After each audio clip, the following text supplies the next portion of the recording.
안녕하세요 여러분. 오늘은 최근 시니어분들 및 여러분들을 대상으로 한 보이스피싱 사례와 그에 대한 대처 방법에 대해 알아보겠습니다. 전화 한 통, 문자 한 통으로 소중한 재산을 잃지 않도록 함께 알아보겠습니다. 일부 보이스피싱의 개념과 주요 수법 100, 600. 보이스피싱은 보이스와 피싱의 합성어로 전화를 통해 개인정보를 빼내거나 금전을 요구하는 사기 범죄입니다. 최근에는 수법이 점점 교묘해지고 있어 더욱 주의가 필요합니다. 대표적인 수법으로는 다음과 같습니다.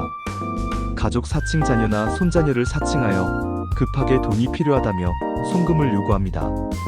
공공기관 사칭 경찰, 검찰 등을 사칭하여 계좌가 범죄에 연루되었다며 금전을 요구합니다. 금융기관 사칭 은행 등을 사칭하여 대출을 받기 위해 기존 대출금을 상환해야 한다며 송금을 요구합니다. 이러한 전화를 받았다면 즉시 전화를 끊고 가족이나 가까운 지인에게 상황을 알려 확인하시기 바랍니다. 2부 최근 시니어 대상 보이스피싱 사례 3가지 600, 1500. 사례 1 손자녀를 사칭한 보이스피싱. 최근 70대 어르신이 손자녀를 사칭한 전화를 받고 급하게 돈이 필요하다며 2천만 원을 송금한 사건이 있었습니다. 사기범은 피해자의 가족 정보를 알고 있었고 이를 이용해 신뢰를 구축한 후 금전을 요구했습니다. 이처럼 사기범들은 피해자의 가족 정보를 미리 파악하고 전화를 걸어 신뢰를 얻으려 합니다. 따라서 가족이나 지인에게 전화로 돈을 요구하는 경우에는 반드시 확인 전화를 하시기 바랍니다.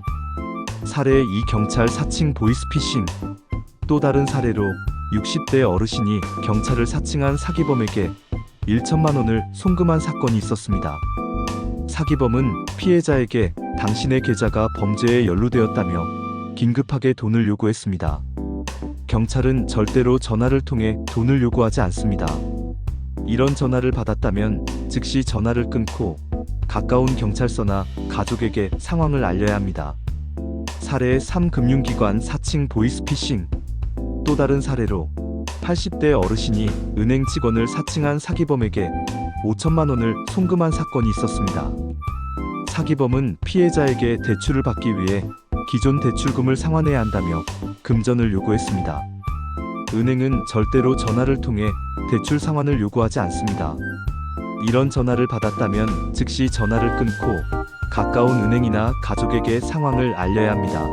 추가로 최근 신용카드 발급을 빙자로 콜센터로 전화하도록 하여 앱을 깔고 좀비폰을 만들어 사기를 치는 수법도 빈번히 발생하고 있습니다. 3부 보이스피싱 예방을 위한 5가지 수칙 1500, 1900. 보이스피싱을 예방하기 위해서는 다음과 같은 수칙을 지키는 것이 중요합니다. 1.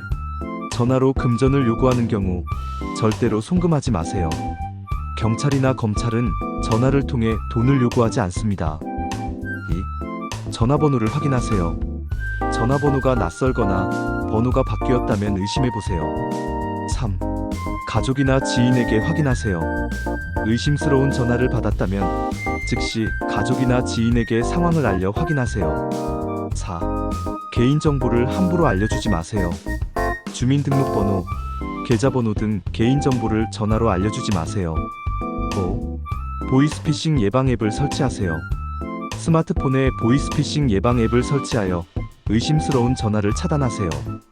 4부 보이스피싱 피해를 입었다면 1900, 1930. 만약 보이스피싱 피해를 입었다면 즉시 금융감독원이나 경찰서에 신고해야 합니다. 또한 송금한 은행에 연락하여 송금 취소를 시도할 수 있습니다. 피해를 입었다고 해서 부끄러워하지 마세요. 사기범들은 누구에게나 접근할 수 있습니다.